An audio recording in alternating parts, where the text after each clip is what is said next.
आशा करता हूँ बिल्कुल स्वस्थ होंगे, हरि का गुणगान गा रहे होंगे, ईश्वर की चर्चा चल रही होगी। आओ संत महात्माओं, दास ज़्यादा तेज बोलता है, क्षमा करें, लेकिन आज तेज भी नहीं बोल पाएगा क्योंकि एक दांत के अंदर इतना इन्फेक्शन हो गया है कि बहुत दर्द सा बहुत फील हो रहा है। लेकिन आपकी कृपा से आओ संत महात्माओं, आपसे बातचीत करने में, आपके साथ रहने में, आपका अनुसरण करने में, हरि की चर्चा करने में बड़ा ही आनंद आता है। तो आओ संत महात्माओं, सतगुरु ने हमें बचा दिया इस कलिकाल कलयुग में, हमें पिसने से बचा दिया, हमें इस भीड़ में से निकाल करके और ऐसे पाक पवित्र स्थान पर बैठाल दिया। आओ संत महात्माओं, जिसके लिए देवता भी तरसते हैं, और हमें ये भी बता दिया कि तेरे लिए अच्छा क्या है, तेरे लिए क्या बुरा है। तो आओ संत महात्माओं, सतगुरु हमेशा संत महात्माओं के हितेश के लिए ही कार्य करता है, क्योंकि जिस प्रकार से एक बच्चा जो मासूम होता है, नादान होता है, और जब माँ चूल्हे पे खाना बनाती है तो बच्चा क्या होता है, सरक सरक के, अक्सर देखा है, बच्चा आग पकड़ना चाहता है, चूल्हे पे जाना चाहता है। कई बार माँ पकड़ पकड़ के उसे उठा के बैठाल देती है, फिर वो बच्चा क्या करता है, फिर उस आग को पकड़ना चाहता है। तो फिर अंत में माँ उसके एक थप्पड़ भी जड़ देती है, बच्चा रोना शुरू कर देता है, और जब थप्पड़ जड़ देती है तो फिर बच्चा वहाँ बैठ जाता है। तो आओ संत महात्मा, होता क्या है, कभी कभी हम लालच के वश होकर के, काम के, क्रोध के, अहंकार के बस में आन करके और अपनी माँ का कहना नहीं मानते, यानी साथ संगत रूपी माँ होती है, और पिता इस परमात्मा निरंकार का हम कहना नहीं मानते। तो वास्तव में होता क्या है, हम अपने मन के हित में जब काम करना शुरू कर देते हैं, क्योंकि जब मन के इसमें हित में काम करेंगे, जैसा मन कहता है, तो मन के आवेश में चल करके, आओ संत महात्माओं, गुरु गोरखनाथ जी के समय की एक घटना है। गुरु गोरखनाथ जी महाराज उस समय एक आए हुए थे लंगर भंडारे में, और वहीं पे भैरवनाथ भी थे। और भंडारे में आते वक्त भैरवनाथ की इच्छा तो तामसी भोजन की थी कि मुझे भोजन चाहिए मांस मदिरा वाला।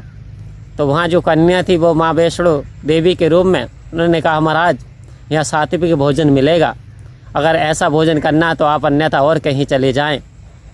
ये बात भैरवनाथ को अच्छी ना लगी थी, और भैरवनाथ के अहम को ठेस लग गया। तो भैरवनाथ आज्ञा ले रहा था गुरु से कि मुझे इस कन्या का पीछा करना है, मुझे इसका जवाब इसे देना है। तो गुरु गोरखनाथ समझा रहे थे, बेटा गुरु के वचन पे चलना है मुश्किल, मगर चलने वालों ने पाई है मंजिल, कि मान जा मेरी बात, मत जा भैरवनाथ, मत नहीं जाना चाहिए, तेरा अनर्थ भी हो सकता है। लेकिन भैरवनाथ ने एक ना सुनी, कह रहे एक बार आप मुझे आदेश दे दें गुरुजी, आदेश दे दें। अब जिद पे अड़ गया। जब जिद पे अड़ गया तो गुरु गोरखनाथ जी ने कहा जाओ, नहीं मानते तो अब आशीर्वाद दे दिया, चले जाओ।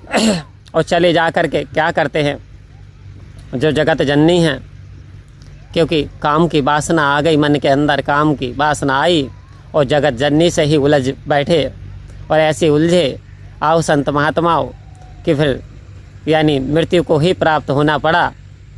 क्योंकि जब हम सतगुरु का कहना नहीं मानते, सतगुरु ने तो समझाया था, गुरु ने तो समझाया था, गोरखनाथ समझा रहे हैं कि मत जाओ, लेकिन हम क्या होते, जहाँ मन की मानी वहीं धोखा खाया, सही रास्ता तो गुरु ने बताया, तू चलना मेरे मन गुरु के सहारे।